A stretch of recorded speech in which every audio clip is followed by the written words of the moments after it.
నువ్వు ఈ హాల్లో ఉండకు. మా పనోళ్ళ ముందు అరిసేవాడు. ఈరోజు వంటామకి సరే వంటామని మేనేజ్ చేసాడేమో నాకు తెలీదు. 500 పాపం వాళ్ళకి ఏముంటుంది సార్, నాకు ఇష్టమే అవంటే అలా ఏముండదు. ఇంతకుముందు పనోళ్ళు ఉండేవాళ్ళు మా ఇంట్లో, వాళ్ళని పిలిచి అడిగితే తెలిసిద్ది. 10 మంది పనోళ్ళు నాకున్నారని చెప్పుకుంటున్నాడు కదా, ఒక 2 ఉండేవాళ్ళు. వాళ్ళని అడిగితే నన్ను ఎన్నిసార్లు అరిచేవాడు, నేను ఎన్నిసార్లు బిడ్డకు కనపడకుండా పక్కకి వెళ్ళి ఏడ్చేదాన్ని. ఇప్పుడు తీసుకోలేరు సార్. సార్ ఈరోజు ధర్మ ఎంత మూర్ఖంగా బిహేవ్ చేస్తున్నాడో, ఆ మూర్ఖంగా బిహేవ్ చేస్తున్న వ్యక్తికి సపోర్ట్ చేస్తున్న వ్యక్తుల్ని చూస్తుంటే నాకేం అర్థమవుతుందంటే, ఒక్క మనిషిలో ఒక్క పాయింట్లో రైట్ అయినంత మాత్రాన వేరే వాళ్ళ విషయంలో చేసిన తప్పు రైట్ అయిపోదు. ఓకే, ఇప్పుడు ధర్మ అనే వ్యక్తి సోషల్ సర్వీస్ చేస్తాడు, నేను కాదన్ను. అతను ఇప్పుడు ఉంటున్న అమ్మాయిలతో మంచిగానే ఉంటున్నాడేమో నాకు తెలీదు, నీట్గానే మంచిగానే ప్రేమగానే ఉంటున్నాడేమో. కొన్ని కాల్స్ ఉంటే నాకు అనిపించింది చాలా ప్రేమగా మాట్లాడుతున్నాడని. అంతవరకు ఓకే.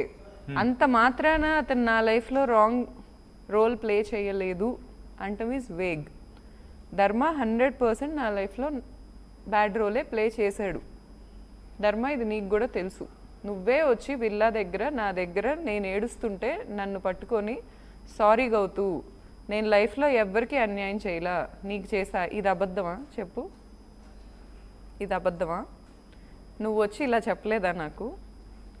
ఈ రోజున మేలిగో ఉన్న పీపుల్ ఇన్ఫ్లుయెన్స్ అవుతారేమో కానీ ధర్మ, రేపు నీలాంటి ఇళ్లలో ఉండే ఆడపిల్లలే దీనికి ఇబ్బంది పడతారు.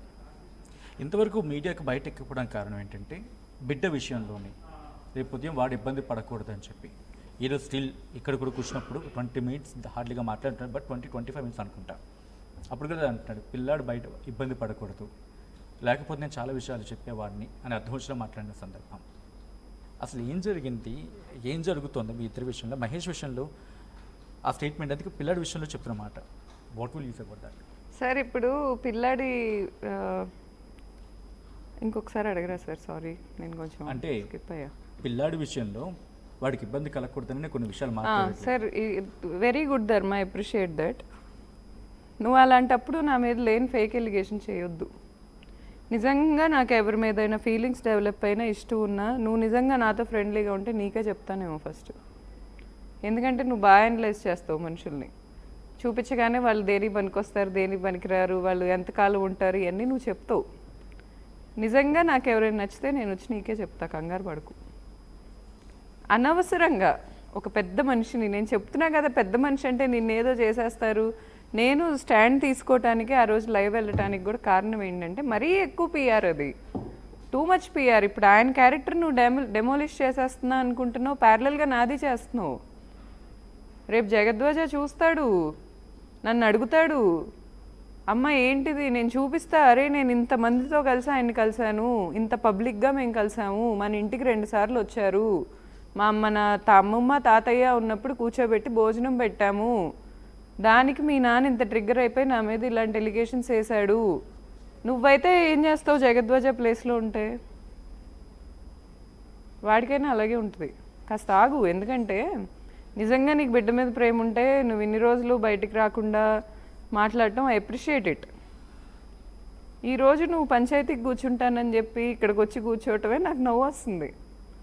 అందుకే నవ్వాను నిన్ను చూసి. నేను నీ పంచాయతీ కాల్ కోసం వెయిట్ చేస్తున్నా పొద్దున్న నుంచి పనులన్నీ ఆపుకొని. ఈ మధ్య డిస్కషన్స్ జరిగాయా, లైక్ మీడియేటర్స్ కావచ్చు, లేకపోతే మీ కామన్ ఫ్రెండ్స్ నుంచి కావచ్చు, మీ ఇద్దరి మధ్య డిస్కషన్ లేకపోతే సెటిల్ చేసుకోవచ్చు కదా? మీడియా ప్రతిసారి మీడియాకి రాకపోవచ్చు, లేకపోతే మీడియా ప్లాట్ఫామ్ లో మాట్లాడుకోకపోవచ్చు. ధర్మ లైవ్ వెళ్ళిన రోజు నుంచి రోజు వాళ్ళ ఫాదర్ రోజు కలుస్తామని చెప్తున్నారు. ఈ రోజు కూడా మార్నింగ్ 8 o'clock వాళ్ళ ఫాదర్ నుంచి కాల్ వచ్చింది, కలుస్తాం అన్నారు. మధ్యాహ్నం కలుస్తారేమో అని వెయిట్ చేస్తుంటే ఆర్టీవీలో లైవ్ చూసాను నేను.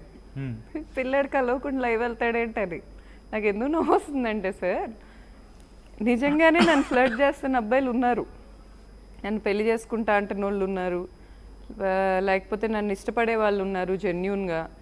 ఎవరితో అయినా నువ్వు నిజంగా నాకేమన్నా లోపల ఫీలింగ్స్ డెవలప్ అయితే నువ్వు ఇంత అయ్యి అసలు ఆ ఒరే లేకపోతే సన్నాసి ఇలాంటి మాటలు వాడటం చాలా తప్పు ధర్మ. నిజంగా నీకు అఫైర్స్ ఉన్న అమ్మాయిలు కూడా నేను అలా తిట్టలా.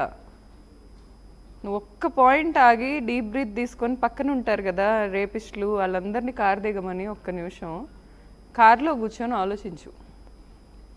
నీ పక్కన రేపిస్ట్లే నీ జీవితానికి సగం దరిద్రం.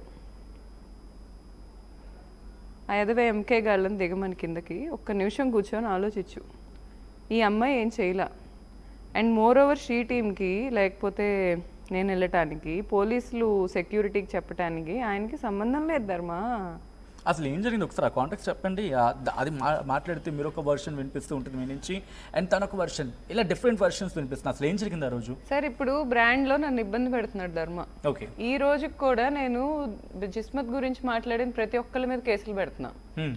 చాలా గట్టిగా వెళ్తాను నేను. అది నేను నా జోలికి వచ్చారు, ఇది నాకు ధర్మాకి పర్సనల్ ఇష్యూ, నా జోలికి వచ్చారు, నేను వదిలేస్తా.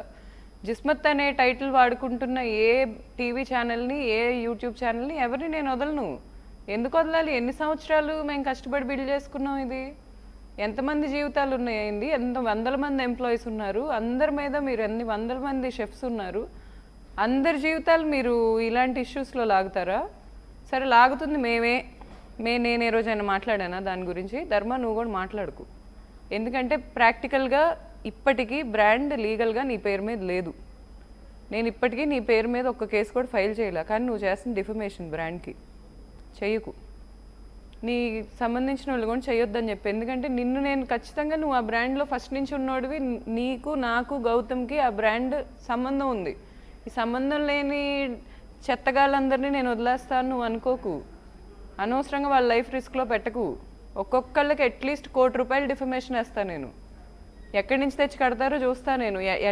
ఎట్లా బిల్డ్ చేసుకున్నాం మనం, ఎన్ని డబ్బులు ఖర్చు పెట్టుకున్నాం, అవన్నీ తీసుకెళ్ళి ఇట్లా వాక్కోటానికి ఇల్లు.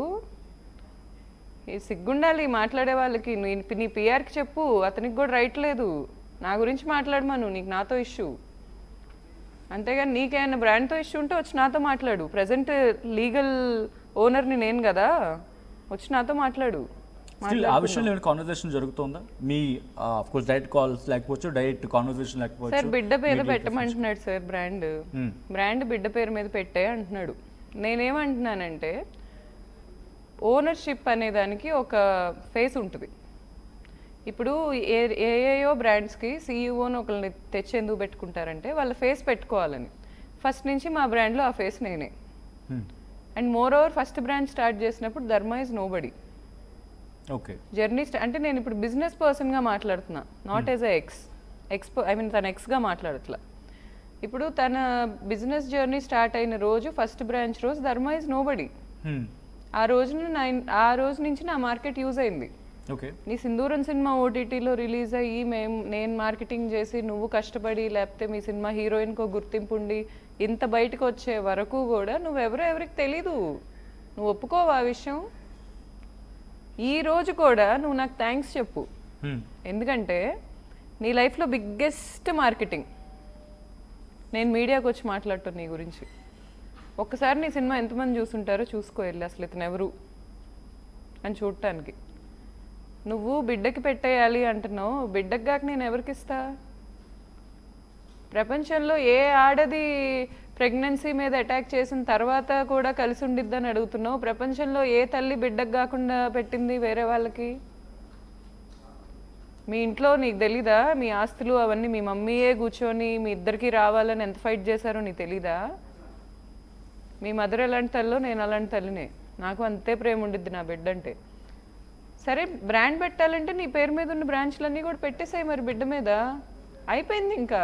నువ్వు అనవసరంగా అడ్డమైన వాళ్ళతో మాట్లాడించి, అడ్డమైన వాళ్ళతో వీడియోలు చేయించి, ఇప్పుడు ఒక పెద్ద వ్యక్తిని కూడా ఇందులోకి లాగి, ఆ పెద్ద వ్యక్తి గురించి కూడా వీళ్ళందరితో మాట్లాడించి వేస్ట్. పార్టీ పాలిటిక్స్ మనకెందుకు? నేనే పార్టీలో లేను, మరి నువ్వే పార్టీలో ఉన్నావా? నాకు తెలియదు మరి. నేనైతే ఏ పార్టీలో లేను. అండ్ మోర్ ఓవర్ ఇప్పుడు నీకు స్టాండ్ తీసుకున్న వాళ్ళందరికీ నిన్ను అంట కట్టలేదు నేను.